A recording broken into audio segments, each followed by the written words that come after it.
mangy dogs, swab the decks and hoist the sails. The guns on board be needing some proper manning. Pieces of 8 and a fine wench on your arm, if your work be not too shoddy. Careful not to flounder too badly, though, or you may have to dance the hempen jig as we see you to Davy Jones. Jeffy, my boy, on with the show.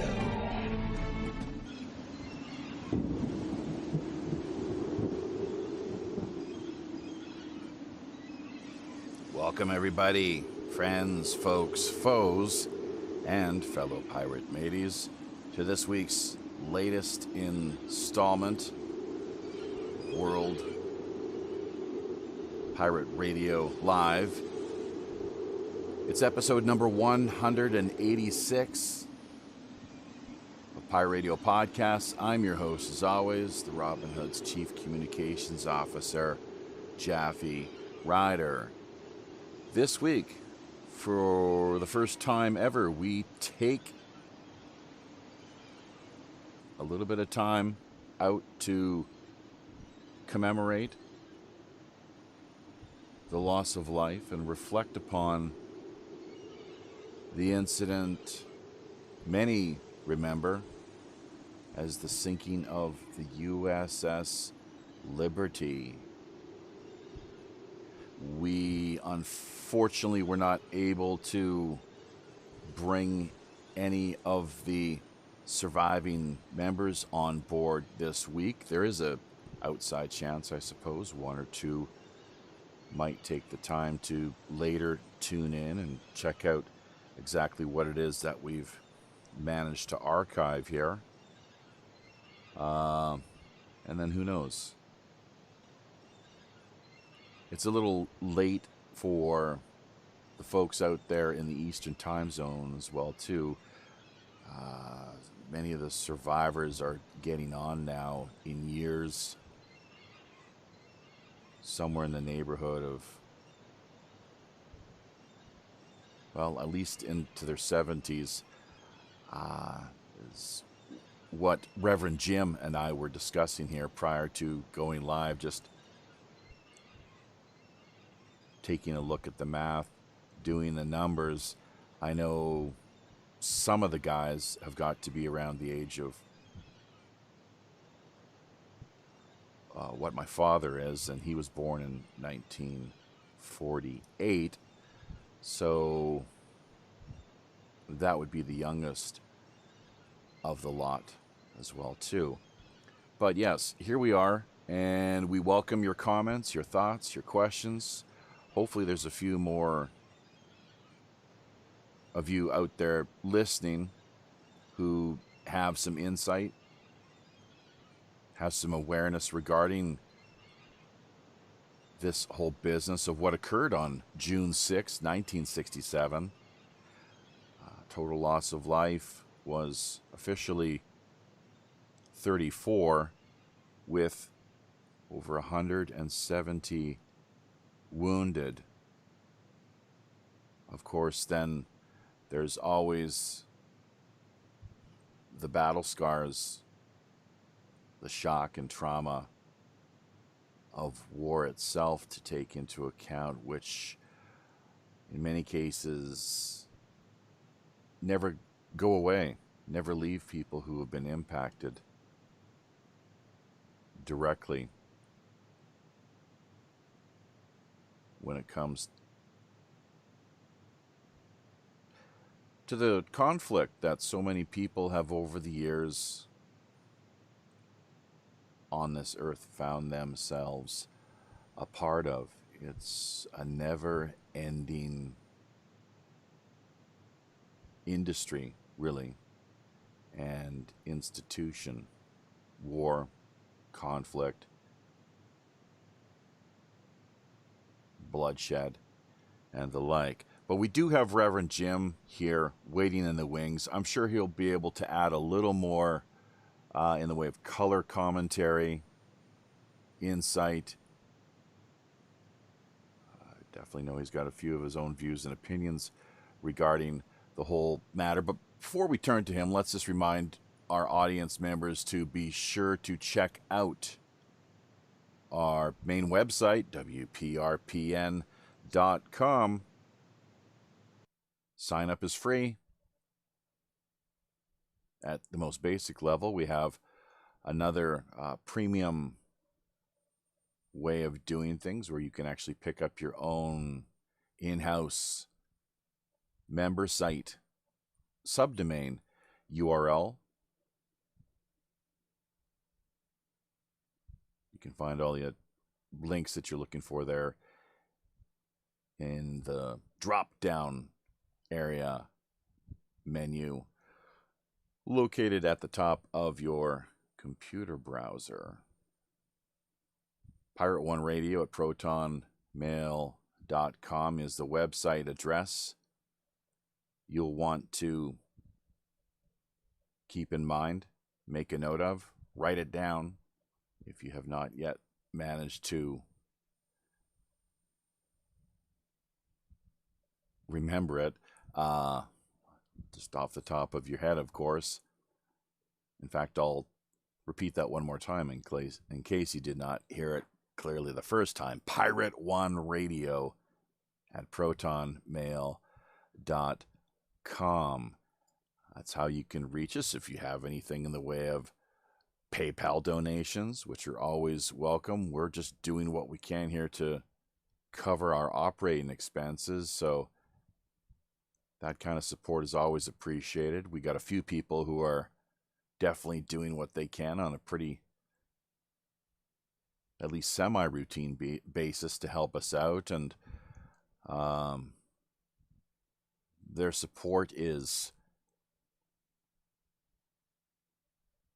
well, I don't know what more a person can say with respect to the support that they have shown. Of course, it means a lot. It means a lot when you share the links as well, too. Let's not forget. Help to leave comments, share the content wherever you can, and do what it takes to better spread the word. Tell your friends and family what it is exactly we got going on here via WPRPN.com. And, of course, here, courtesy of the flagship Pirate Radio podcasts and the Robin Hood, as it has been christened. Half of everything what we managed to generate as well too, let's not forget, goes directly back to charity. So that's something you might want to keep in mind as well too. And that's even if we don't manage to actually pay the bills, believe it or not. We ourselves here still are committed to the Robin Hood spirit, mandate, and philosophy of divvying the booty, as it was known back in the day. So, hashtag good karma. And let's not forget, of course, too, we have Jordan Maxwell coming up next Friday night in the feature guest slot. Same time as always, 8 p.m. Pacific Standard Time, 11 out on the East Coast. Tuesday and Friday nights, that's Wednesdays and Saturdays here in the Tokyo and Seoul time zones. I think that about covers it. Of course, we can always add any other further talking points as we make our way through this week's live stream. But as things stand, I think, yeah, Reverend Jim, I know you're waiting there in the wings unless you've been booted or having some technical problems. You're welcome to jump into the fray here, and it's been a while, so welcome back to the Robin Hood. Well, thank you. And I've removed myself from the engine room, so my audio should sound a little better than last few times you've heard me. How's things going with you? It's sounding a lot better, and things are going pretty good. Everything considered, that is. You know, this is a pretty serious subject that we're having to tackle this week. At the same time, there's a reason we're doing it, and it's partly out of thanks to you, actually, who you're someone who just really kept, you could say in some ways, hammering away at this business of the sinking of the USS Liberty. I know myself, I'd heard it discussed a time or two via the Jeff Rentz show. I don't think Art Bell ever covered it for some, I don't know, maybe I'm mistaken, but as memory serves, I never recall having heard him produce anything with respect to the sinking of the ship, the whole incident that took place back in June of 1967, once again with the loss of quite a few lives, over 34 100 men, 174 wounded, of a crew less than 300.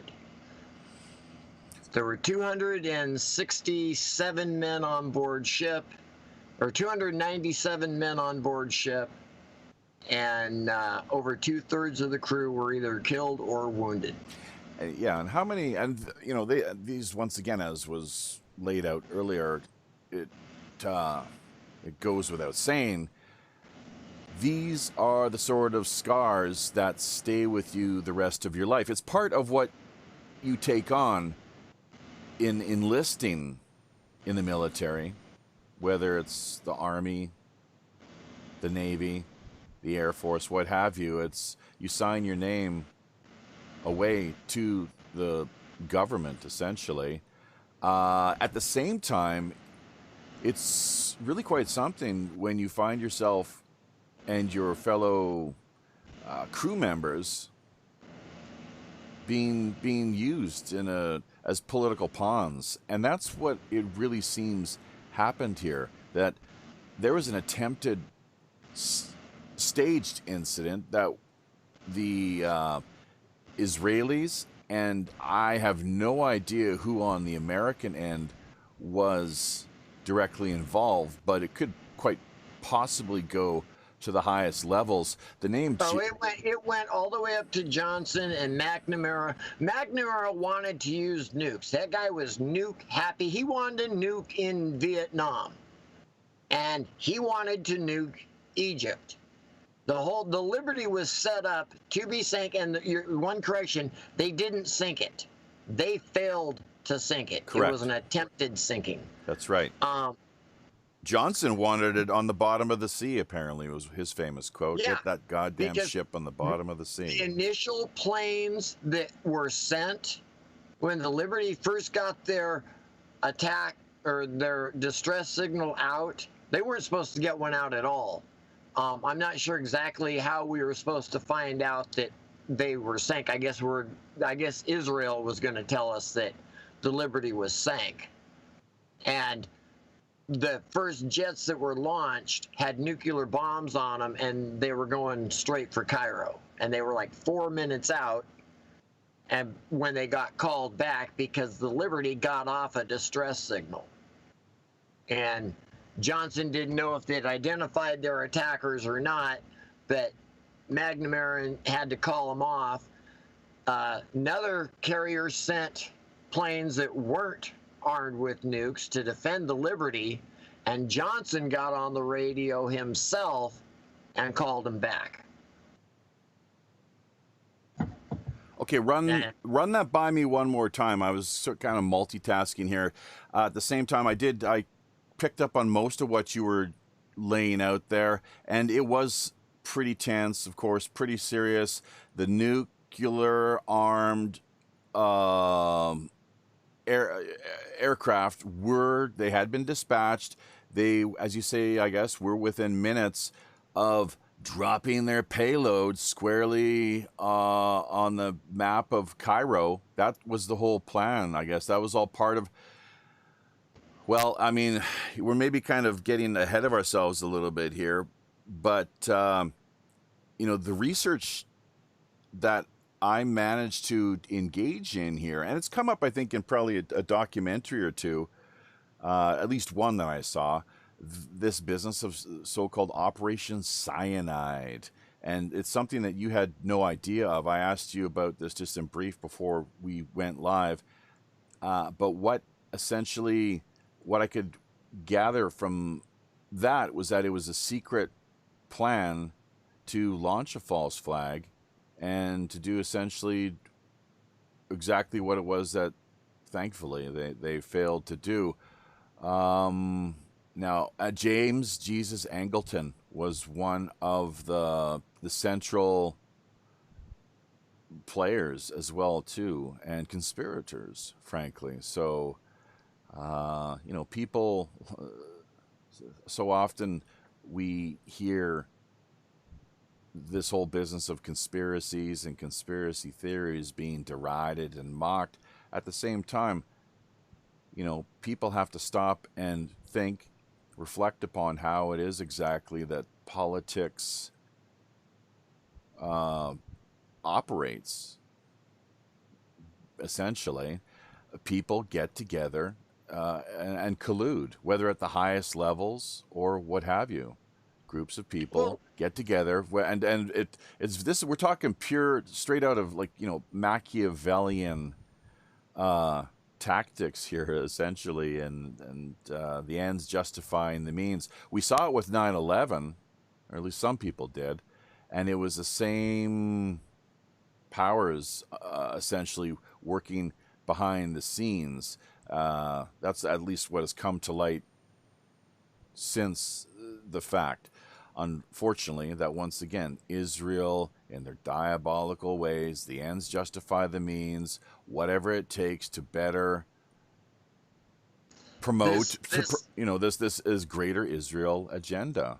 That's my take on it. This all got its start in 1913 with the creation of the Federal Reserve Bank and the borrowing of money of Congress from a privately owned for-profit bank.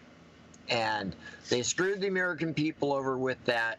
World War I starts shortly after that. Based on lies, the Lusitania was filled with weapons and armament and explosives, which it wasn't supposed to be. That was a violation of international law, and was willingly set into a war zone, which Germany took out full-page ads warning people, hey, the ship's about to sail into a war zone. And it's a war zone, and we know that it's going to be.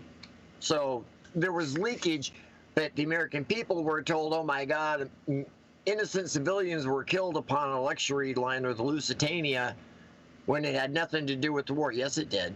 We know for a fact now it did. They've dived down onto the wreck, and there's still remnants of some of the explosives and stuff that didn't go up with the torpedo. And I haven't questioned if it was a German torpedo or not. It might have been a British or American torpedo. But Pearl Harbor, we knew about that. We knew Japan was going to attack. We were illegally embargoing Japan from getting oil, and we were supposed to be neutral, so we weren't supposed to be doing that. Japan had told us, hey, you might want to just leave us alone, let us do our thing, because we're not bothering you, or we're going to have to do something about it. We kept it up. Japan, we knew exactly, we had already busted Japan's code. We knew exactly where their fleet was. We knew where they were going, when they were heading.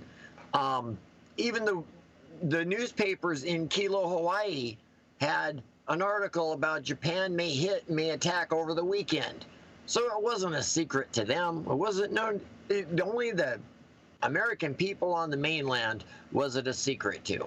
And the poor souls at Pearl Harbor, because that explains why there wasn't a single aircraft carrier in port when Japan attacked. All the other ships were there. The outdated World War I ships were there, but not a single aircraft carrier was in port at Pearl Harbor when Japan attacked. Why the hell is that?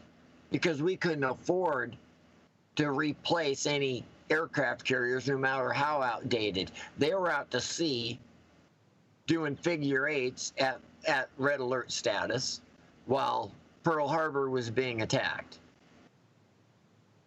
These are just little facts that the American people are not educated on. And just like the attack on the Liberty, it was set up. Oh, and Vietnam. The Bay of Tonga didn't happen. Our ship wasn't attacked. There was no attacking anything. They were shooting at a cloud, a fog bank, and wrote it off as, oh yeah, we got fired upon, so we're, and because they wanted to go to war. The neocons, the Zionists, basically Israel, the Jewish bankers, I don't care who exactly, what you want to fucking call them. So, oh, there's my F-bomb for the week. Sorry about that. But there is a group of individuals that have been attempting to control things for a long time. And it's the same people that Jesus ran out of the temple, the money changers from way back then. It's the same group of people. They've been controlling things ever since then. And the attack on the Liberty was set up from the get-go. They were sent to Israel off the coast of the Sinai for just the purpose of being sank so we could get into the war. And so we could take out Egypt for Israel, and then they could easily just spread from what they want. If you know anything about their Star of Mulak flag, Star of David, excuse me. No, don't excuse me. Star of Mulak. The blue lines on either side, that's supposed to be the Euphrates and the Nile River. And the Zionist dream is to own all the land between the two rivers. So yeah, it was all set up to accomplish this. It didn't work because they failed to sink the ship. And on June 8th, 1967, it was a beautiful sunny day. The sun popped up over the horizon, clear visibility, no clouds in the sky. And somewhere between 6 and 8 o'clock in the morning, Israel started flying planes around the Liberty. They flew boxcars, which is a surveillance plane decked out with all sorts of cameras, infrared, black and white, high definition. So they knew everything about the Liberty. They knew the antennas it had. And for those of you who don't know about the USS Liberty, the USS Liberty was an old converted World War I cargo ship, and it looked like no other ship in the world at that time. They put big masts on it like it was a sailing ship, but it wasn't a sailing ship. Those were radio antennas. It had a moon bounce antenna. You know those big satellite dish antennas that people used to have in their yard? Well, imagine one of those, but about twice as big. They had one of those on a mast at the rear of the ship. They could bounce signals off the moon and communicate with anywhere in the world. They communicate with the White House instantaneously. It was the most sophisticated ship in the world at the time. And yeah, it was a spy ship. They were there to listen. That was their job. Their normal job was up and down the coast of Africa to listen to the crap going on there to see if communism was infiltrating. But so they're sent up off Egypt and Israel right at the beginning of the 5-day war, 6-day war, and Israel had already pulled a sneak attack on Egypt and Syria and Jordan and wiped out their air force, captured a whole bunch of people, and then 3 days into it, on the 8th, they tried to sink the Liberty, partially there's a couple of reasons why, not just to get us into the war with Egypt, but they massacred a whole bunch of Egyptian POWs and I guess some Syrian POWs when they took the Stolen Heights that they didn't want the world to know about, because you're not supposed to kill POWs. You know, you're supposed to treat them right. But that's not their style. So they overflew the plane, or overflew the ship. The ship had 6 transmitters for 6, all the different frequencies. And one of them, thank God, had been shut off overnight for maintenance. They had some problems with it, so they'd had it shut off. So in the morning, when the observation planes were flying over, that transmitter was cold. When the first planes came into attack, I believe they were the Mirage planes, they came in with heat-seeking missiles and took out the 5 active transmitters because, as you know, transmitters put out a lot of heat. So the 5 active transmitters were taken out within the first seconds of the attack. Plus, they were jamming our known military frequencies, which is, hey, that's all right. That's allowed in war. If you know your enemy's frequencies, jam them. But they were also jamming the international distress frequencies, which is a violation of international law, the Geneva Convention, all that good shit. They were jamming those in total violation of it.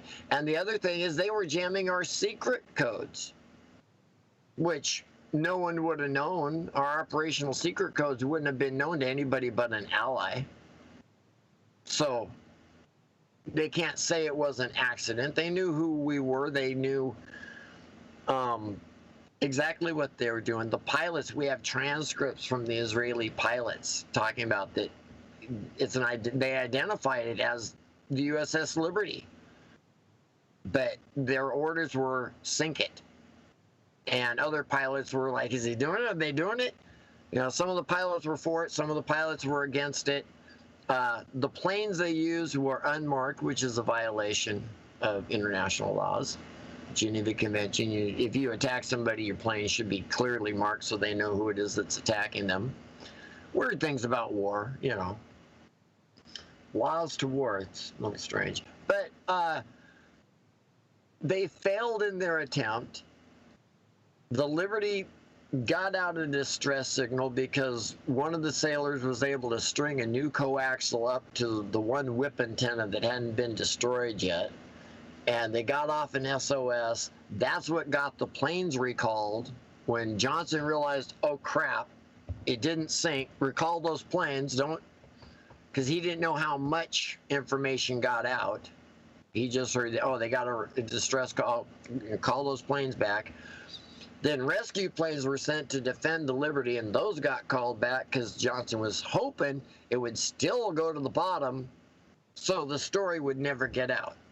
And it didn't get out for a good 20 years afterwards because 3-star admirals came in and told these young kids that are wounded, they're still shaken up, they're on their way to Malta, they're not even in port yet. And a 3-star admiral comes on board, takes his stars off, sets them down on the table, and says, okay, talk to me, boys. What do you know? What happened? Then when it was all said and done, puts his stars back on and says, okay, now you ever talk about this to anyone ever again, you're going to spend the rest of your life in the brig or worse. You just put a lid on it. And for 20 years, these guys did, until finally a couple of them snapped and finally said, fuck, I'm not, I owe $10 to the jar. They said, I'm not doing it anymore. I'm not keeping this lie. I'm telling the story. And one by one, now all the survivors, even the captain who went along with the BS, he kind of sold out. He said that originally his testimony was that the attack only lasted about 20 minutes. No, it lasted almost 2 hours. And they brought in 2 different types of attack jets. There were over 5,000 bullet holes, rocket holes, or not rocket holes, but cannon and armor-piercing shell holes in the ship. Over 5,000. Can't remember how many rocket shells there were. But they peppered that ship.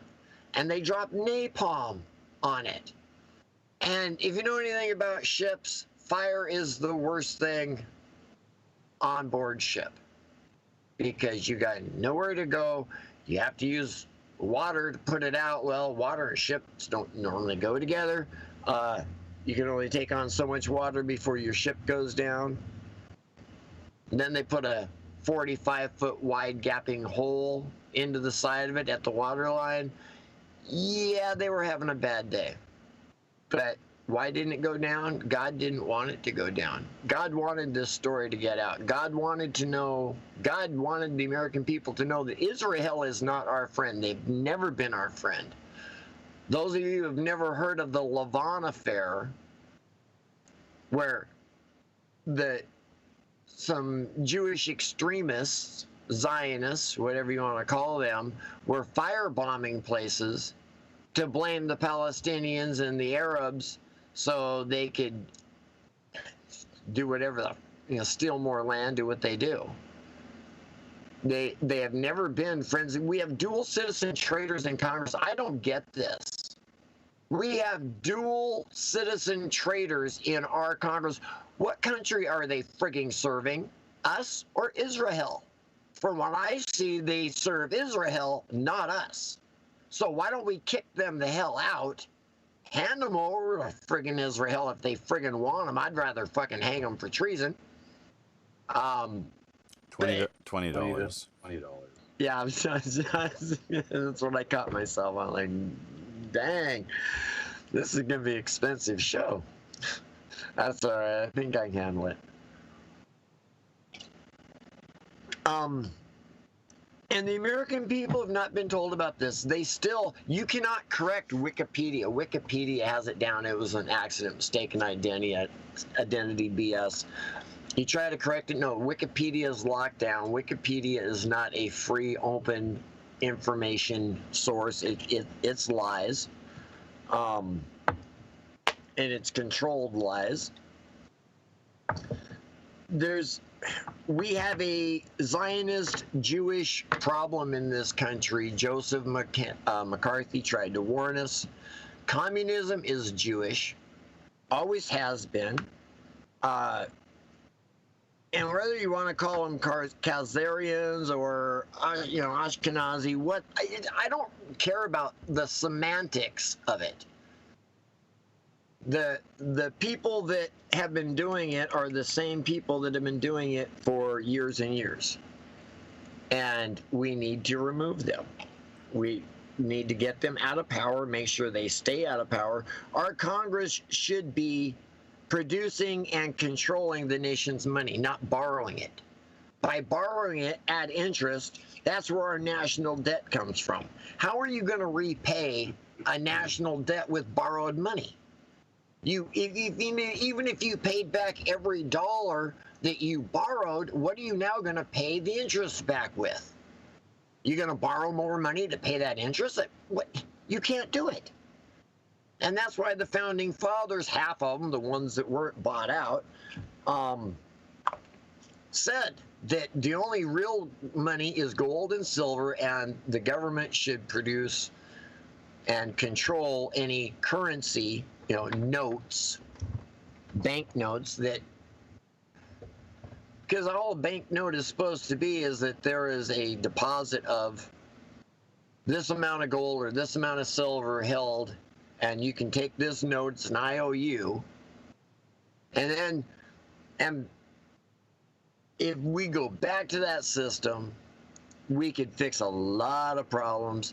Usury is a Talmudic thing, and if you don't know about the Talmud, I suggest people look in the Talmud. It's a pretty disgusting set of books, in my opinion. Probably shouldn't go too deep into that, because we're supposed to be about the survivors. There are still a few survivors. We've lost a couple just since November. I think 3 more members have died, which is a shame.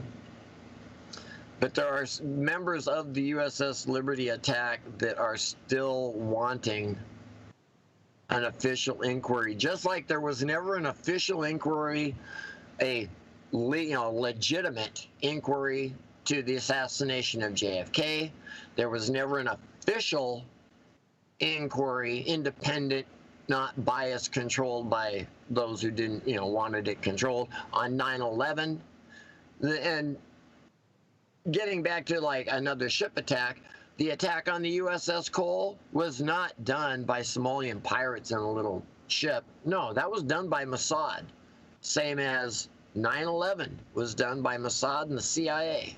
There was no 19 Muslims in stolen planes. No, that's all a bunch of BS that the American people have been fed over and over and over again. The mainstream media is all in on it. I've been spending years trying to wake people up to this. It still amazes me how many people don't know that the Federal Reserve is privately owned. They think that because of the name, it's part of the federal government. Do you think that FedEx is part of the federal government? It's only a name. The Patriot Act, let's keep that in mind. You got to be a real patriot. If you don't support the Patriot Act, then clearly you're unpatriotic. You're either with us or you're with the terrorists. Yeah, because it says it's the Patriot Act. You have the Freedom Act, which it sounds really great on the surface. What does it do? It goes around door to door, locking people up. Anyone that doesn't agree with everything that the government tells you. Pure dictatorship type Orwellian mentality. So I think you hit on a lot of great points there, obviously, Jim, and that was about half an hour or so. I think we let you run with things, and now's maybe a good time to give a shout out to the people who have joined us here via Facebook. We got a handful of folks there. One whose name I cannot pronounce. Jema Vatuv, okay. Aaron Griggs, Zane Ivy. You're over there on Facebook, so that's great to see. I'm not sure who else we have exactly. Not quite half a dozen people here dropping in via D Live. And then, of course, as always, the top place where we find the most people active altogether is over on YouTube, where we've got the likes of Dana Shiver, who, she's one of our biggest PayPal donors and supporters. So, with pledges of $10 and $20 from time to time, which is so very much appreciated. And as to what she's told us, she'd love to offer more, but that would mean she'd have to go out and find herself a third job. So she's already working 2 jobs. I'm not sure. It's mind-boggling to me, but she still finds the time and makes the effort to send us a few bucks basically every once in a while here. So which really sets a great example, of course, too. Let's not forget, as we do our best to pay our bills. It is our 5th season, of course. And this is show number 186. We're covering the USS Liberty. It is the 53rd year and anniversary, in fact, of the sinking of the ship. So, you think some of those, the crew members, the sailors on board at that time, during the attack on that day, if they were either 20 or in their early 20s, would be at least 75 or so now, approximately, and some of them even older than that. Of course, as Reverend Jim pointed out, a couple apparently just passed away a few months ago. So, which is what this human experience, frankly, is all about, isn't it? We're all here to go, just passing through in this form at this time, doing what we can to somehow try to better understand our purpose and our place. Not everyone, of course. Some people could really care not, frankly, about anything other than where they could get their next best meal and sexual encounter, or whatever it takes to release a little endorphin, I suppose. Maybe that's where Hollyweird comes in, the whole entertainment racket and industry. Not that there isn't some decent quality entertainment, of course. Movies and TV shows, books, live performances. Don't get me wrong on that front. But yeah, so hopefully these men who did recently pass away, and even the survivors, have found that they've been able to live a fulfilled life, and presumably still at least a few good years left for them. As I was saying earlier, I can kind of relate to these men, if only because of the generation where they found themselves emerging and appearing on this planet as Americans. My father himself born in 1948, so I can definitely relate. I got a number of friends about that age too, I must say, in that area, as far as the whole generation is concerned, from out of the 60s and so forth. So, but now it's up to us to continue to, in some ways, carry the torch, if you will, and allow for others, a new audience perhaps, people who have yet to hear anything ever about the USS Liberty incident. Now's their opportunity to do a little more research. There are a few decent quality documentaries available via YouTube and elsewhere, of course, too. So the rabbit hole does take us quite deep, as well as my impression here, Operation Cyanide being where I would mostly direct anyone who's really wanting to look into things any further. Some pretty troubling times, though, most definitely, and the fact that, just to think of what would have happened had that ship sunk and been used because of these unmarked aircraft that were a part of the incident. It was a staging, the framing of a false flag was what most definitely seems to have been in the works. They failed. The conspirators fell short of the mark. And let's not forget, this is only just a few short years after Kennedy had been removed from office. In comes LBJ, who many have long speculated and claimed had a hand in removing JFK. LBJ himself, certainly a friend of Israel. There seems little doubt of that. The weapons manufacturing industry and trade, as it were, or at least the sales of so much in the way of arms, ammunition, and the like, just utterly to the tune of countless billions now, frankly. Very much indebted, I guess you could say. The American people are. Certain segments, portions of the economy, for sure, those whose jobs depend on manufacturing of weapons and arms and so forth, that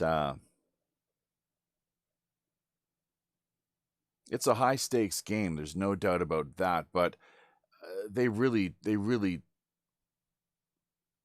screwed up basically, and did not, thank God, manage to execute this conspiracy as it had been intended. And then, of course, the ensuing cover-up. No doubt about that whatsoever. So, what's to be done today, 53 years after the fact? I suppose mostly just talk about it. Don't let people forget. And as Reverend Jim so rightly pointed out, these dual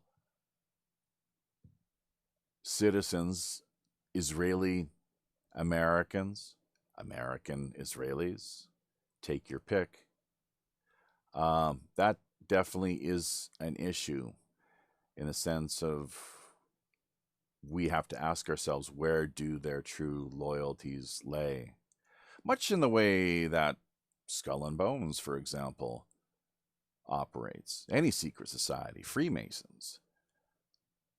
These oaths, blood oaths that they swear of loyalty.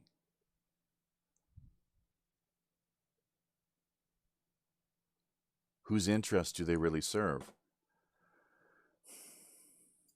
The American public, their constituents, or some more select, elite, special interest group? Important questions, indeed. Michael Harrell is asking some questions himself, actually, and I'm not sure if he's wanting to connect with us here on Skype. I'm just going to take a look and see if we've got any recent we might have no invitations here or anything along those lines. But yeah, Jaffe.Rider89, that's how you can contact me here directly via Skype. Jaffe.Rider89, pretty straightforward if you'd like to reach out and get in touch as we open the lines. By all means, we weren't able to bring on board or manage to effectively recruit any of the surviving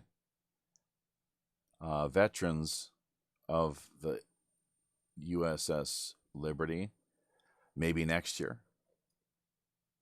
Maybe they'll have the chance to listen to what we archive here and give them more of a chance to think about whether in fact they'd like to drop by or not, in the event that we repeat with something like this come the first week of June 2021. Zane Ivy here in the Facebook chat area talking about fourth generational warfare. Okay, not sure what that is all about exactly, how that works. Never having been schooled, studied, or trained in the military. Always like to have thought of myself more just as an army of one, a one-man wrecking crew, or preferably just a man of peace. So, war only as a last resort, that and just any form of conflict, really. But once again, we can see where the ends justify the means. If there is a larger political agenda to be served, these people at the highest levels, there are no inhibitions on their part whatsoever, it seems. We saw it with, well, we've seen it all down through history, frankly. You know, once again, people talk about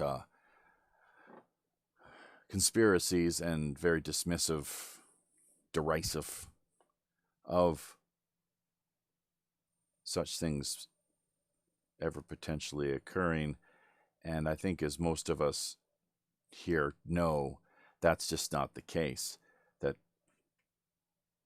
they occur on a more routine day-to-day basis at all levels of society, more than what most people are ever willing to acknowledge or give credit for.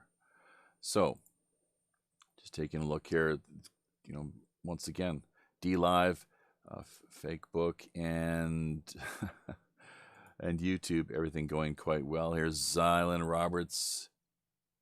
Today is when it happened in the 60s. That's right. Yeah, June 6th, 1967. Zylan, that is exactly what we're talking about and why we've set this day aside as our chance to salute, really, the Navy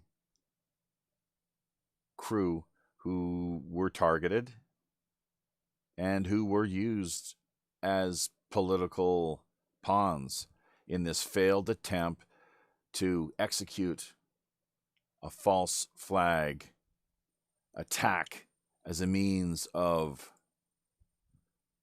well, God only knows what the next move on the chessboard would have been, as Reverend Jim has, well, McNamara was pretty eager. He was really chomping at the bit then, was he, Jim? Quite keen on dropping nukes on Egypt. Is that the case? That's what you reckon, is it? McNamara would have dropped the bomb on anybody he was allowed to. He wanted to be another one of the generals that got to drop a nuke. The guy was nuts. And he was just another traitor to the Constitution and the American people. Those people should never be allowed to get into power, but unfortunately, they're the ones drawn to power, and then they're the ones that get manipulated and used by those that really control the power, which is the banksters and the families of the banksters. So yeah, it's gone deep. It's the rabbit hole is so frigging, there's so many trap doors and secret tunnels once you enter the rabbit hole. It's unbelievable. Like, most people don't know that Johnson would have been indicted for the murder of his sister if it hadn't been for Kennedy being assassinated. Roger Stone, he did a lot of great work in that area, didn't he, with his book, and I think he laid it out there quite effectively, making his case, essentially. That's right. Yeah, there's so much going in that. So Johnson was in on Kennedy's assassination. Johnson was in on sending the Liberty there in hopes that it would go down so they could, I don't know what. They had no means of defending themselves whatsoever. They were not armed at all. Well, no, they did have 4 50 caliber machine guns to repel boarders. They were not anti-aircraft guns. They were designed to attack any small ships that might be trying to come aboard. That was it. And those were taken out within the first couple of seconds of the initial attack. Those were targeted, as well as the transmitters, so that the ship couldn't defend itself in any way whatsoever. Those 4 guns were all that were, in the ship had for defense, and those 4 gunners were killed. Those were the first 4 people killed, along with whoever was in the bridge that was killed when the initial attack hit. They used what was it, like 3 waves or 4 waves of aircraft. They flew over for 4 hours. Starting in the morning, they flew around the ship, taking all sorts of pictures. They were flying low enough that the guys on board ship were waving to the Israeli pilots, and they were waving back, and those planes were clearly marked. So our guys are thinking, hey, man, we got Israel. They're a friend. We don't have to worry about anything. Yeah, there's a war going on 15 miles that way, but, you know. Okay, so hold it. Yeah, hold it. So the Israelis they're flying, making these the flybys. Were there some planes that were marked, and then they brought in another set of planes for the attacks, which were unmarked? Is that correct? Yes. The observations planes that flew over in the morning and before noon were all clearly marked. Yeah. Israeli planes. Well, yeah, and the Americans on board, apparently they felt comfortable. They were just everything was fine. You know, like there was no expectation of an attack whatsoever. They felt that protected. Israel was an ally at that time of sorts, I guess, with, you know, just whatever extent. But they there was no hostility or aggressive. You know, I get what you're saying. I think probably the listeners do as well too, better than what I've been able to just articulate here right now. Well, and there you just showed a photo of the difference between the USS Liberty and the Egyptian freighter that supposedly they mistook our ship for. And it's like, and they knew it. Yeah. And then they said the speed. Then they were talking about the speed. They're saying, well, it was like too fast and too slow, and like you know, I didn't quite understand what they're getting at there. Well, like our ships are battleship gray. Egyptian ships are black. Broad daylight, no visibility problems. If you can't tell the difference between gray and black, you got a big problem. Michael Harrell asking here once again, just, you know, what is this? Do I have to call Facebook fact check on you? I think he's joking. On me? Well, on all of us. Do you know Michael Harrell? I think he's joking, actually. No, I don't. Yeah. But no, you can go to the any of the USS Liberty pages here on Facebook, on Fakebook. And you can talk to Ronald Kukl or any of the other veterans that are on Facebook and other platforms. Yeah. Well, we did, like I said, I just took the initiative here. I hadn't heard back from you. I've been trying to find out what was going on, and then just took the initiative myself this past week to reach out and see if I could get a response from any of the vets. So there was one lady here. I'm not going to say who exactly, but just, you know, a friend of I guess one of the survivors, who it sounded like she was going to help pass the word along, but that was probably Kat. Yeah, well, I guess you can say her name. I will not, but I'm not sure how. Do you know her very well?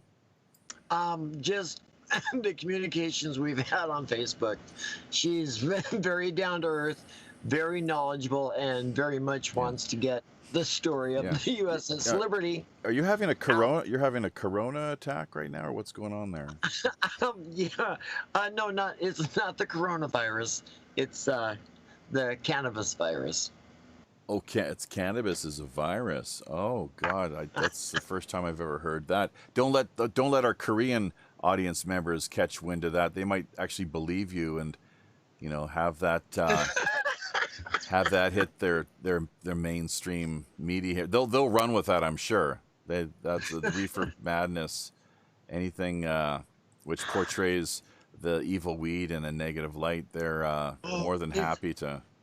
Yeah, it's so evil. Oh my God. You can make fabric out of it. You can make food out of it. You can make fuel out of it. You can make animal feed out of it. Yeah, it's so evil. Plus, it's medicine. Oh, yeah. Don't get me started. That's a whole nother issue. That is a whole other issue for a whole other time. I'm sure during the 60s and during the Vietnam era in particular, a lot of the vets were were enjoying, while they were serving overseas, in particular Vietnam and elsewhere, presumably, that there was an ample amount of God's good green herb that they were able to get their hands on, and what impact that had on their ability to function, I would hate to think. At the same time, it would help to relax their shattered nerves and lower their level of stress too, presumably. So I think that's just what a lot of guys did back in the day, especially to help them unwind, whether they were enlisted, a part of the military, having been drafted, because, as we hopefully all know, there was a draft back in the 60s because of Vietnam, all stemming from this false flag. Once again, who's involved in that? I think it was LBJ, actually, the Gulf of Tonkin, and McNamara, all over again. Is that not? Wasn't that the case? There was the same bloody. It was the same bunch of Muppets, basically, all over again. Yes. Just psychopathic Muppets. But and who else? Richard Helms was the head of the CIA. Now, was he the head of the CIA, or was he just a high-ranking official at that time? I know he spoke on one of the documentaries I had a chance in.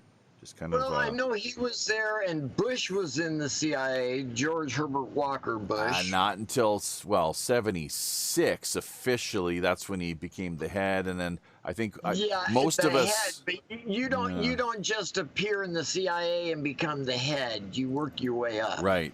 Exactly. So he was there, and I question, because I've heard the argument. Matter of fact, we had it here, whether or not he was in Dallas on the day of Kennedy's assassination. I still believe he was. So we'll just agree. Me and now I can't remember who the guest was. Tyler, Texas.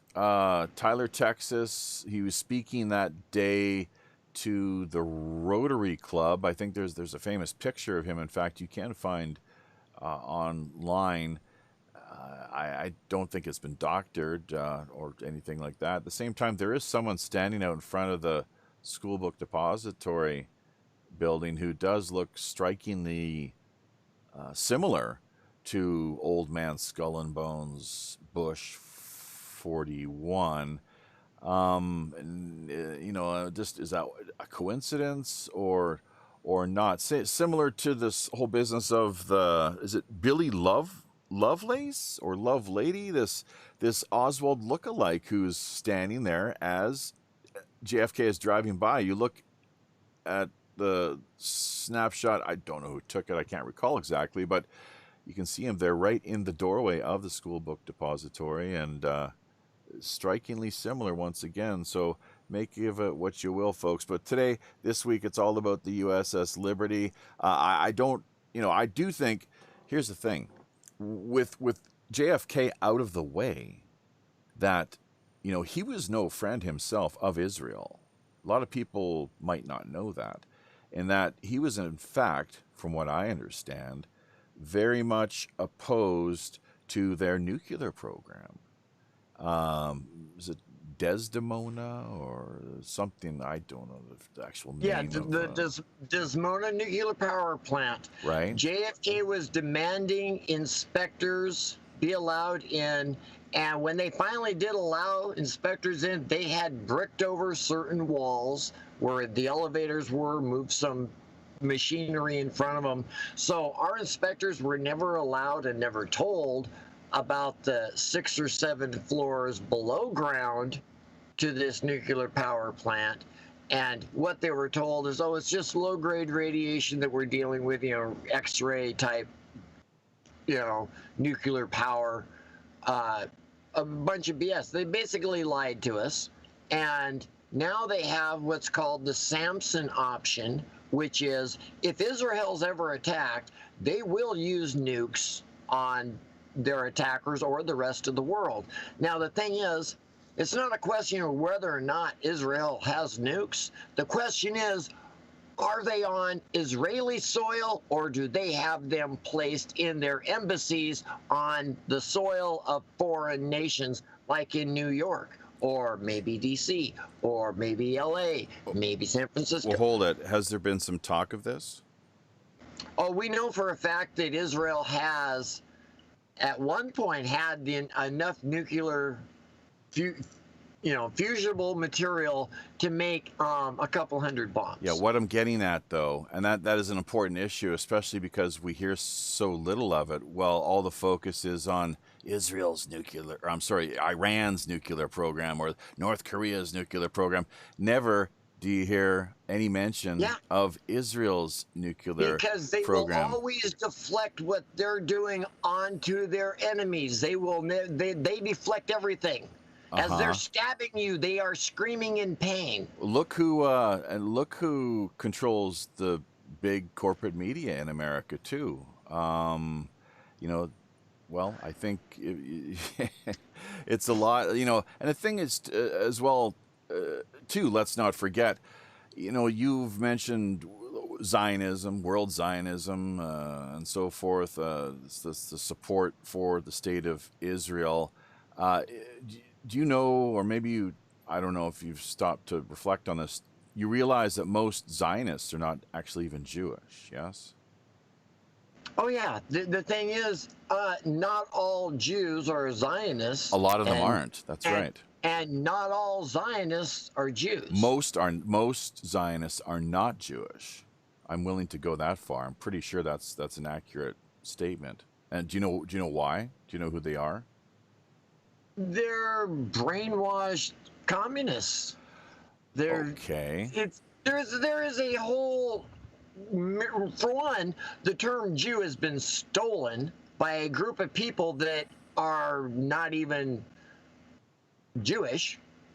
Because we've been brainwashed to forget that there were 12 tribes of Israel. And only those that were the children of Judah are Jews. Unless you were descendant from Judah, you are not a Jew. You were a Hebrew. You were an Israelite. You were one of the other tribes. But this group has stolen, like they do everything else, like they twist words. Getting back to how they twist words, sustainable growth, for this Agenda 21 and Agenda 2030. They have the Sustainable Growth Act. On the surface, boy, that's a nice sounding name, isn't it? Who could be against sustainable growth?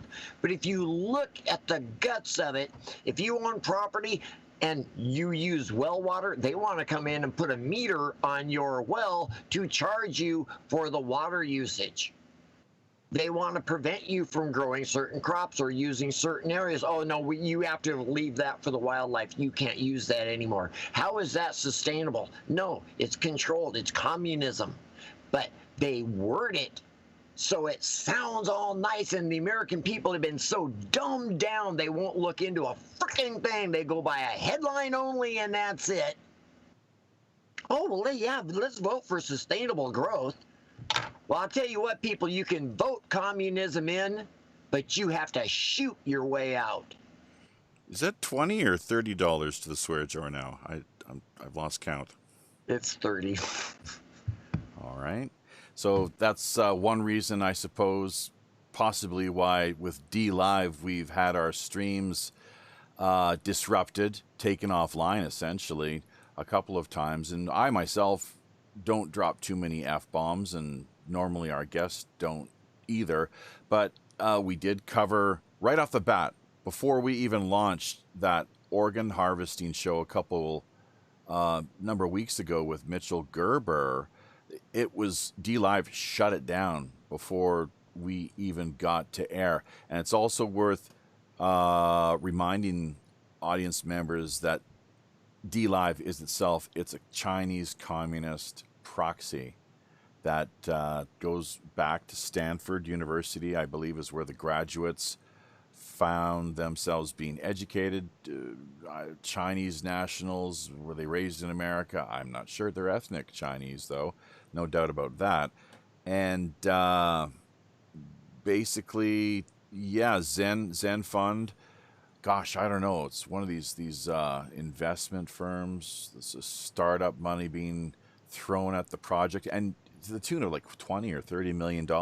You think they'd be able to do a lot better than what they have to this point. There's a lot of quirks and inadequacies, frankly. Maybe it comes from the fact that it's not an open sourced code project. That could be what's holding it back. Then again, you look at mines, and they're not. It's not like they're not without their issues either. Definitely. In fact, I've got maybe this weekend, if I finally get my act together here, I'll be able to put a bit of a video critique together for them. We can have that link shared out on the back end with the GitHub crowd. So, but yeah, it's the X something settings. I don't know. But bottom line, like profanity aside, anytime you talk about something that vaguely has a political overtone, to which, let's not forget, folks, how much more political do you want to get than censorship? People talk about, oh, well, you can do whatever you like, just don't talk any politics. Well, isn't that itself? And you find it time and again. Think about it. How many times have we come across this? You can go ahead, say anything you like, just don't, nothing too political and nothing to deal with politics. Well, I mean, where do you draw the line with that, for one? And secondly, what isn't political? Thirdly, how much more political do you really want to get, once again, than censorship? I mean, isn't that the most extreme form, and it's the utmost in tyranny, of course, where you have somebody's voice completely robbed and taken away from them. So that's one of the reasons we're doing this show here this week. That's the reason we do so many of the live streams that we do put together here in true pirate fashion. What else would you expect? I mean, hey, WPRPN, World Pirate Radio Podcast Network. We are the People's Pirate Network. You, the listener, are the ones out there who help to bring this about and make this happen. Once again, Pirate One Radio at protonmail.com is the email address with any, if you have any PayPal donations to make. We got the Patreon website as well too, the little tip jar in place over there. Just follow all the show links that we have available in the YouTube description, and you can pretty much decide where it is that you'd like to engage with us. Basically, I know On the Fence with Musa and Dana Shiver are two of the biggest, most active participants on that front as far as the sharing of links are concerned. So we got to give them a big shout out and word of thanks. Mr. Spinks is here. He's on board. William F. Cuckley, speaking earlier of Skull and Bones. So interesting. He's got a spooky kind of feel to him, most definitely. Rather comical type character as well too. So how do you pronounce this name? Basiliki Barrowman, Hellyweird. Well, Hellyweird, Hollyweird. I think we know what we're getting at there, definitely. So Dana Shiver, Reverend Jim, Barbecue Jim, Zylan Roberts, and we have received 100 messages today with Restream Chat. I think we should tweet about that, shouldn't we? All right, but yeah, we've got another. Wow, how time flies when you're having fun here on the Robin Hood. Maybe 20 minutes or so, we can find ourselves winding things down, steering the ship back into port. Not sure about an after show this week.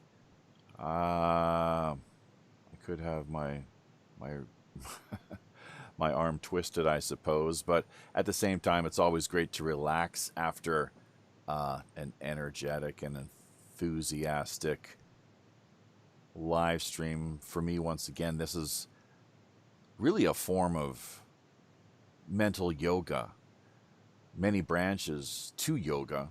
You see often people out with their posing for the cameras, all sorts of various, I think they call them asanas, twisting themselves up into little pretzel-like shapes. But that is one branch of yoga. I think there's another, though, which deals more with speech and stream of consciousness. So that's what we're all about here. We try to optimize things on that level where we can manage. Just hoping I'm not forgetting anything. Enjoying the slideshow here as we put this live stream together. Managing to see a few of the vets from the USS Liberty receiving awards of various kinds. Some sort of official gathering marking the anniversary of one thing or another. Whether the sink, well, it wasn't quite a sinking once again. The attack on the ship or otherwise, not too sure. I do think, though, that the Liberty itself has now been, it finds itself supposedly, from what I could see, courtesy of just a brief YouTube search, divers can now see it. It's part of a tourist attraction off the coast of Bali. Reverend Jim, have you heard about that?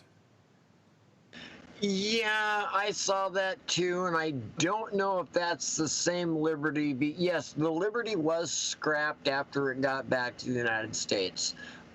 They tried to convert it and rename it to something else, but the hull or the keel had been bent. I mean, for all practical purposes, that ship should have sank. The only reason it didn't, God didn't want it to. There's a meme I've seen where Jesus is holding the ship up by the hole, and that's the only reason it didn't sink. Is God had other plans for it. So yeah, the ship was too badly damaged really to be of any use anymore, so it was scrapped.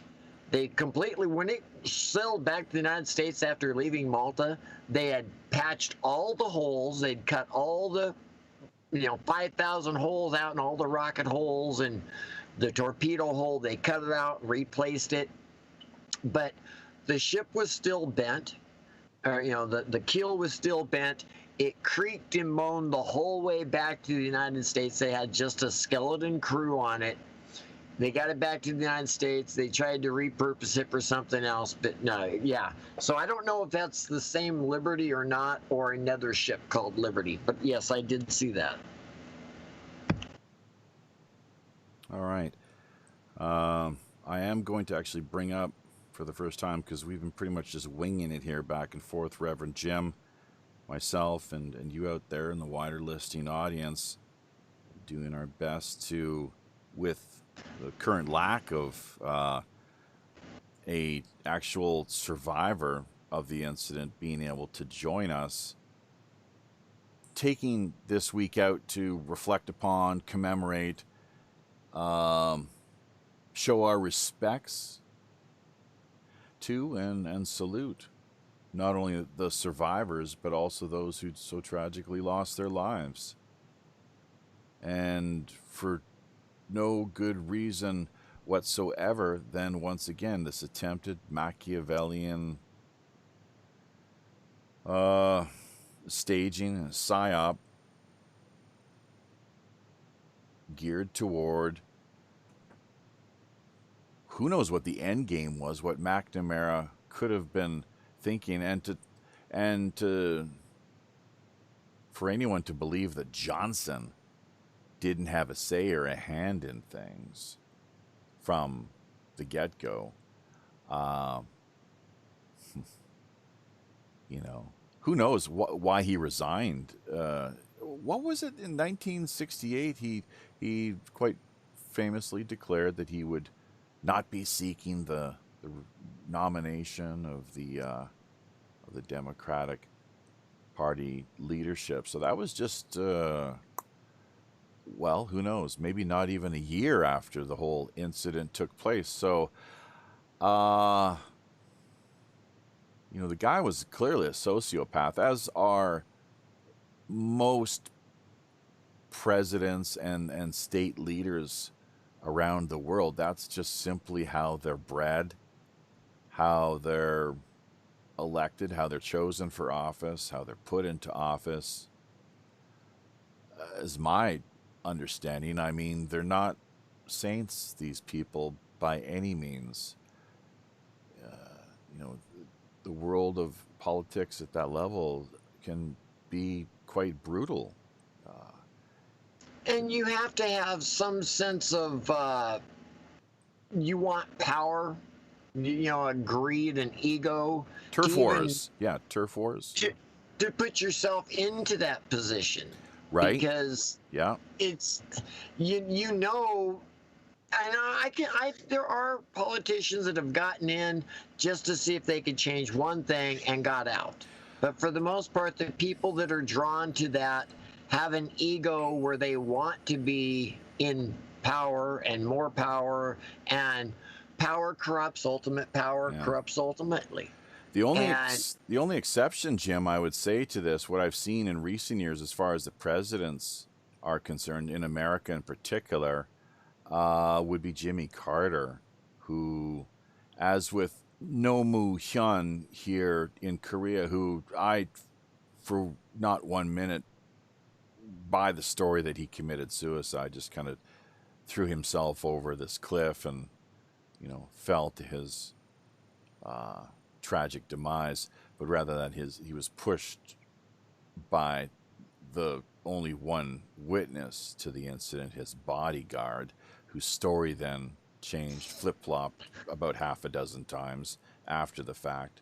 If people take the time to look into things, it's really quite something. And it was also quite something is the way that these newspapers, you've got the concentration of ownership, a story that we're going to be actually hitting on once again this coming Tuesday when we put our live streaming weekly news show together. I guess that'll be episode 102. But this concentration of the media, and that how we, as the underground fifth estate, the people's press, basically, voice, we are the voices of the people, all of us, that I can see how we pose a threat. It's because we don't we don't necessarily just echo or blindly repeat and uncritically. We basically, I think we ask too many questions, that's what responsible journalism is all about, of course, is asking the questions and seeing to it that, not so much that people are held accountable, but that the opportunity is there for the people, the wider citizen body itself, to decide, what action it itself will take with respect to public servants and the like. But and that's, America was found in these checks and balances, and unfortunately, where you find yourself having a lack of checks and balances, that can lead to problems. That's been long understood. So that's something to really think about, and no wonder once again why the powers that be want live streamers, alternative news outlets. I mean, we're just a small drop in the ocean here, obviously, as far as the broader picture is concerned. But at the same time, it's the principle of having the freedom to speak and the opportunity the chance for people to listen and to engage and to help contribute to the conversation, basically, ultimately having their voices heard, especially when issues such as this USS Liberty or anything else is concerned. And let's not forget, it was one of the wise men of Athens, ancient Greece. His name was Solon. And I learned this from a speech that John F. Kennedy put together. So how about that?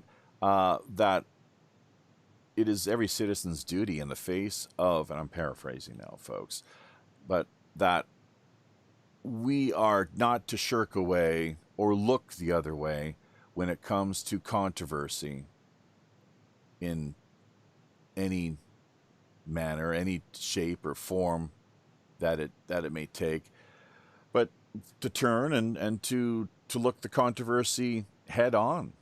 That's our duty, our sacred duty as citizens. You know, we are required to ask questions and to dig a little deeper. And if there's anything untoward taking place, then to have these things exposed, the very last thing that any conspirators want, of course, to have a light shone on their underhanded activities and why they work so hard to keep these things hidden under wraps. USS Liberty is a classic example. They did a terrible job, of course, a pretty lousy job. The cover story was really weak at best, really weak. So, but yeah, concentration of the press, media ownership in that sense is not good. Why? We've seen these videos by now, most of us at least. These plastic-haired, teleprompted media pimps reading from their pre-scripted, what is handed to them through, I guess there's no such thing as a telex these days, but whatever comes over the wire, whatever is put up in front of them on the screen for them to read. We see the same thing here in Korea. It's a total farce, a total joke. It's the last thing you would want when it comes to a real, genuine, free press, of course. But the USS, and they're all reading the same script right across, multiple networks. I think it was Conan O'Brien who he it was a great little bit of an expose that he put out there a number of years ago that really just drove the point home that this is the sort of programming. Yeah, it's called programming for a reason too, right? I think most of us probably get that by now. And why we don't refer to what we do here as programming. No. It's a conversation. Most definitely. But hang on a second. Interesting. Okay. Go ahead. I was just checking to see if your channel's open. An interesting side note to that is one of the reasons that they get away with everything they get away with is because they tell us what they do. The laws of karma basically say that, if you're going to do something to somebody, you let them know, wait, we're doing this. If they don't stop you or resist, then it's fine. Go ahead and do it. Well, that little thing, Conan making a big joke, hey, look at this. They're showing you the same thing over and over again on all these different channels, and they laugh about it. It ain't funny. It's called revelation of the method. Yeah. There's also something as well, too, where there's a second part to that as well, where they make kind of like a mockery of the victim as well, too. Yeah. But the revelation of the method, and this is, these magical orders and societies of which you have fraternal orders and the like. Freemasonry apparently is just really kind of where you're able to get your foot in the door, as it were, to much higher, more elite Yeah, you don't get any of the truth of what they believe and what they're into until you make at least 33, and then everyone thinks, well, that's the top. No, that's the top of the, that's the bottom of what's the real hidden layers. Right. My granddad made it to 33 level Mason, and that's when he decided, you know what, this is not my group, and he quit. What was he told at that time? Did he ever tell you? I don't know, but I have his fruity little handbook, The Freemason's Guide. How about his apron? No, I don't know what happened to his apron. I had his little gold pinky ring, but unfortunately I lost that, and I'm not sure where, or it was stolen. That's also a possibility. But yeah, he decided that he was not cut out to be a Freemason, and after making it to the 33rd level. So that's kind of strange. But I just totally lost my train. Let me just jump in and just interject briefly and say that what is required during that particular the degree that is conferred upon you, the rite and ritual, and let's not forget, folks, they constantly like to tell us it's not a religion. I mean, with worshipful masters, meeting in a temple. It's not called a lodge; it's a temple. And the rites and rituals, and just goes on and on. The fruity little Bible that one of the Bibles that Reverend Jim just alluded to. I mean, they have their cute little get up, the uniforms and so forth, their garb and special adornments that they only use during their special rituals, and yet they just go to such great lengths to try to convince the profane, the outsiders, non-Masons, that it's not a religion. I mean, who are they? Who are they trying to fool?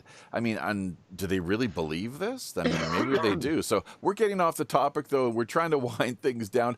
But the point being, though, let's not forget, within the world of intelligence, the intelligence world, intelligence agencies, clear across the board, we all know these are like really, these are open secrets of the worst kind, along with Israel's nuclear program. That's another one. And this is in part thanks to the internet, of course, too. Maybe that's why we find ourselves at the place where we do currently in the context of this corona apocalypse, that they've had to, pull this out of their bag of tricks, various contingency plans. Like, well, hang on just a second. Go ahead. Yeah. David Rockefeller said a few years ago that giving the internet to the public was the worst mistake they ever did.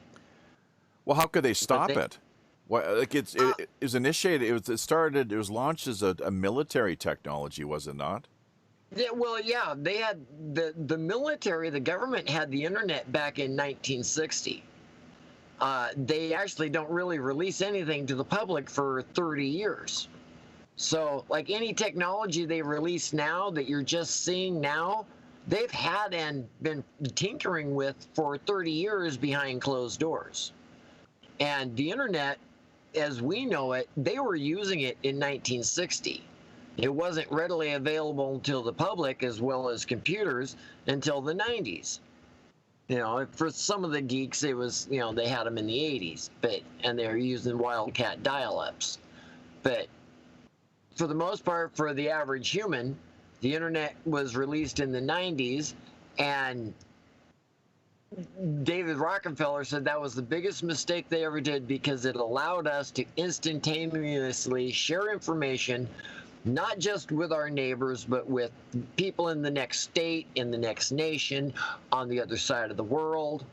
And they haven't been able to stop the flow of information, even though they're trying with gateways like Google owning, the Alphabet company owning Google and YouTube and everything else, and Facebook, the editing, all that crap. They're trying, Haven't been able to yet because people find workarounds. You gotta give it to the spirit of the American people, the people of the world. We want this oppression ended. And it all ends with the World Monetary Bank, the Federal Reserve, the banksters that are controlling basically the world's wealth. It's 1% of the world's population is controlling the other 99%. And it's even probably less than that, controlling more than that. And it's got to come to an end. They want to depopulate us. Bill Gates wants to depopulate the world. Soros wants to. Sheldon Adelson wants to. They all want to depopulate the place. Jeff Bezos probably very much the same sort of mentality.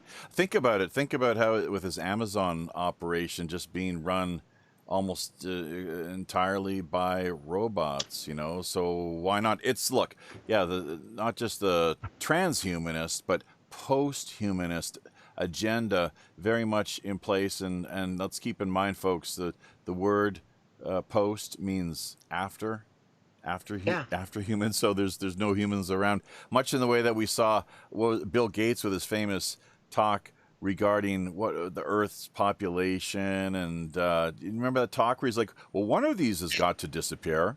It's his vaccines, getting to zero. Vaccines, yeah. It's getting to zero. He wants to get the human carbon production down to zero. God. Humans produce carbon by breathing. And if he wants to get human carbon production down to zero, that means he's got to eliminate every freaking human. Don't get me started on this whole carbon nonsense. You know, the carbon cult. Tax it. Like I said, they build a intricate spider web. It is a lace that people won't believe. That's why they can't get their hands around the New World Order. Is they encompass everything, which kind of cracks me up because at Bohemian Grove, when you enter the Bohemian Grove, there's a sign above it that says, "Weaving spiders do not enter. Come not here." That's right. And it's like, wait a minute, you are the weaving spiders, you slimy little scumbags. Pretty sneaky, huh? So listen, Jim, we've pretty much almost reached the top of the hour here. We've kind of steered a little bit off course in the few dying minutes. It's always usually not that tough to circle back around and reconnect with the main focus and theme, of course, I guess in this instance, being that conspiracies abound, and for us to be in any way so ignorant to the point that, I guess, George Orwell kind of got into it with respect to what we know as cognitive dissonance, and that I think he was not the double. Was it the double think? I think is what he called it. Yeah, double think. Pretty sure that's that little catchphrase. And that's exactly what this cognitive dissonance is all about. So, and George Carlin, right before he died, he just in a kind of little spontaneous interview that a fan put together. I think it was courtesy of off their little hand phone or what have you. They call them hand phones here in South Korea. I guess their cell phones in the West is what most people know them as. But essentially, he said power does what it wants, and which is true. That's exactly how the game is played out. We can watch, we can observe, we can point out that the emperor wears no clothes, or that the Gulf of Tonkin incident was another textbook false flag, as was the USS Liberty incident, although completely botched in a big way. It didn't quite turn out how they had hoped it would have. And me they always say you have to, try think like these people do, and I can do that, not a problem. And if if you want to get like totally diabolical, they should have had a lot bigger bombs on board the ship, wired to explode, kind of like what some people say the deal was with 9/11, where the buildings were set to explode, that kind of deal, just to make sure there was no mistake about it, and that it would have clearly sunk, or in this instance with 9/11, that the towers would have, as they did, and had never occurred until that very day itself. These huge buildings fall in their own footprint, as it were. So it's the freestanding buildings, utterly ridiculous pancake theory. I mean, give me a break. So we, though, have pretty much once again reached the end of the road here, folks. Thanks for joining us this go round. The first show of June 2020. We'll be back next week with Jordan Maxwell. He is the guest that we have booked. Speaking of conspiracies, various codes, and all sorts of things which are out there for people with eyes to see, ears to hear, he's definitely the guy to talk to. So we'll listen to him speak. Hopefully, as with what the case was this week with Reverend Jim and I, we won't be doing too much talking. I don't know, Jim, if you'll be dropping by in acting as a wingman, someone who we will basically send up to the crow's nest is where, if you do drop by. I don't know, are you a Jordan Maxwell fan, or have you studied his work over the years? So there we go. How about that? And he's quite legendary, of course, and going to be celebrating his 80th birthday this coming December. So look forward to seeing him reach that milestone. I'd like to give a big shout out and word of thanks to the people that we have had drop by and help contribute to the conversation this week, including Jennifer Knight. I don't know if there's any others out there that I've missed to this point, Reverend Jim, folks that we might have overlooked. We did once again reach this 100-message milestone via Restream, so that'll be something we might want to tweet out here, maybe after the show wraps, actually. But this great comments here coming in through YouTube and elsewhere. Too many really to acknowledge. I'm sorry to say. I'll just take a stab at one here, though. Jennifer Knight talking about how she was conceived in Guam. Her father's ship was the USS Proteus, AS-19. Many of his stories from that time resemble mental illness. He was incredibly afraid of the government until the day he died. So, who knows? Maybe one of these days she'll drop in and be able to share some of these stories, some of her views and opinions regarding these various matters. Anything else, though, that you would like to contribute to the conversation before we call it a night, Reverend Jim? No, just everyone on June 8th, remember the 34 killed and the 174 wounded and the other survivors. And demand, if you're into letter writing or phone calling, call your congressman and demand an inquiry, a legitimate inquiry into the attack on the USS Liberty and why nothing's ever been done about it. Any other state attacked one of our Navy ships, we would have gone to war. But because it was Israel, we don't. And that's wrong. We've got dual citizen traitors in Congress that must be removed because they do not represent us. I'm tired of this country being ran by the Zionist Jewish mafia, because that's what it is. It is a fucking, there's 40 bucks. Jewish mafia. I'm out. Have a good night, everybody. Thank you for being here. Thank you, D-Live. Thank you, Jaffe. And we will catch you later.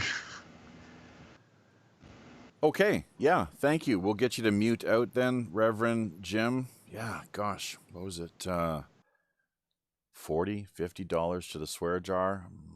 It's all run on an honor system basis too, so we'll see how that all ends up playing out. But so many ways people out there listening, by the way. You can get involved, WPRPN.com, the People's Pirate Network. Check out our Teespring store too as well. We've got a new James Heydrich cup up there. 2 of them, as a matter of fact. One white, one black. In the midst of putting a t-shirt together as well too.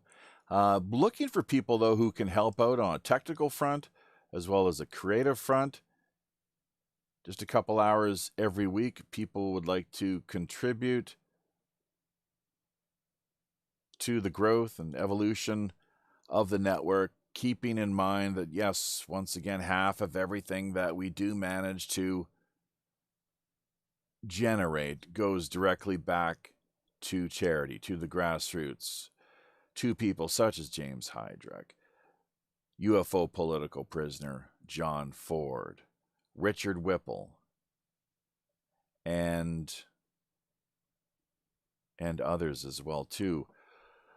So if there is somebody out there with a worthy cause, Kyler Davenport, he's got $50 coming his way. We're still waiting for his email address. So yes, Kyler, if you're listening, be sure that we manage to get a hold of that and send that money your way.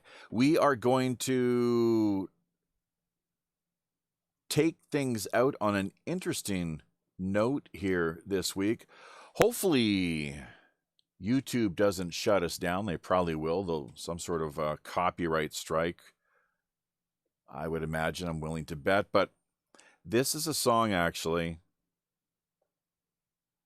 that Reverend Jim drew to our attention here just right prior to us going live, cutting things rather short, but we did manage to download it and have it here on hand, so we're able to share it with you. Jim, let's bring you back into the conversation if we could, just in brief, because it's John Nemes. John Nemes, June 8th, 1967. What is the name of the song itself? June 8th, 1967. That's it. It's June 8th, 1967. Okay. I was just wondering. Yeah. There's another one out there, The Ballad of the USS Liberty, which I mean, I'm speaking from a musical standpoint now too, quite honestly, that if it was me, I would have re-recorded it. I dug where they were coming from. That was fine, but a little bit of a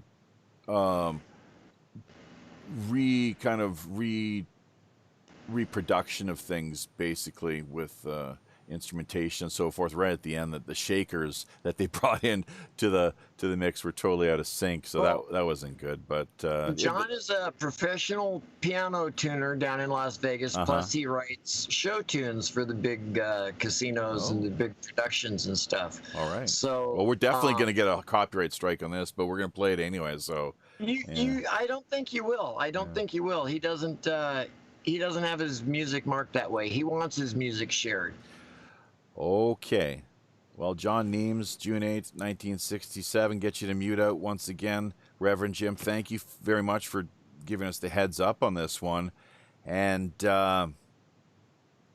it's his way of saying thank you, of course, to the sailors, the survivors, and the people, of course, who so terribly and tragically lost their lives on June 8th, 1967. now 53 years ago, nearly to the day. So we'll be back later this week, Tuesday night, 8 p.m. Pacific Standard Time, 11 on the East Coast. That is 12 p.m. noon here in the Tokyo and Seoul time zones. WPRPN.com is the website address. Pyro One Radio at protonmail.com is how you can reach us via email. Happy sailing, everybody.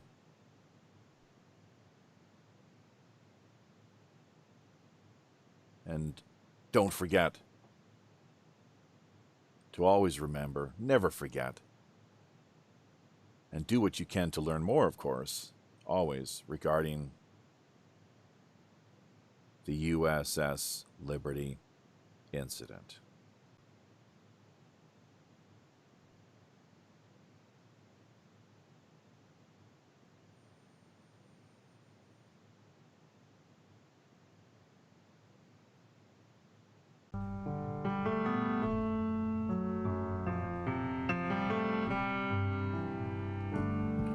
June 8th, 1967, a day we all should know. Our Navy ship, the USS Liberty, was sailing to and fro. The sun was shining, the waters were calm. Israeli planes were overhead. Then shock and war as hell came raining down. Torpedoes from below. Then 34 would be dead. 174 wounded. And nothing was ever done. No, nothing was ever done. The cover-up had begun. Yeah. It's so hard to fathom that from day one, nothing was done. Nothing was done.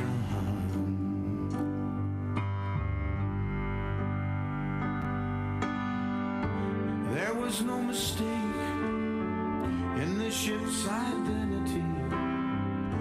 The intent was clear, to sink her. 5,000 shells hit the ship. Over 50 years, and they're still trying to hide it. Makes you wonder who's in charge here.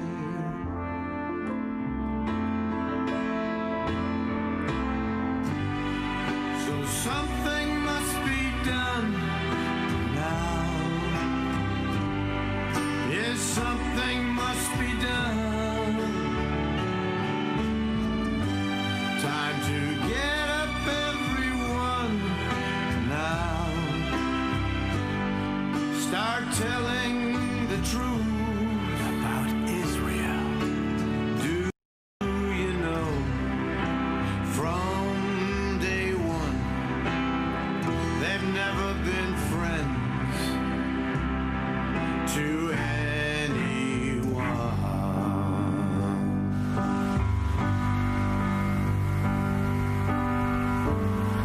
June 8th, 1967.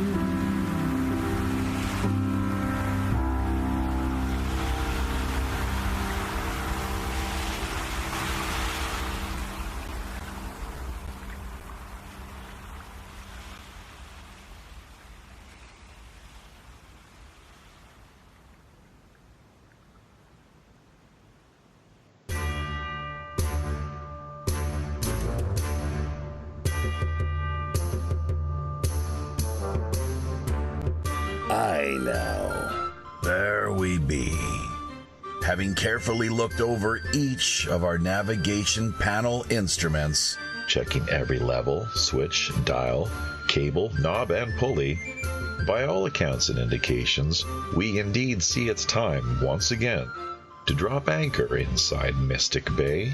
draw an end to yet another week of World Pirate Radio Live. Remember, If you're looking for a little more animated online action, keep in mind we've likely got yet another great free-flowing Rogues Gallery after show. coming up for the next hour in one of our more premium exclusive and remote digital underground online pirate hideaways.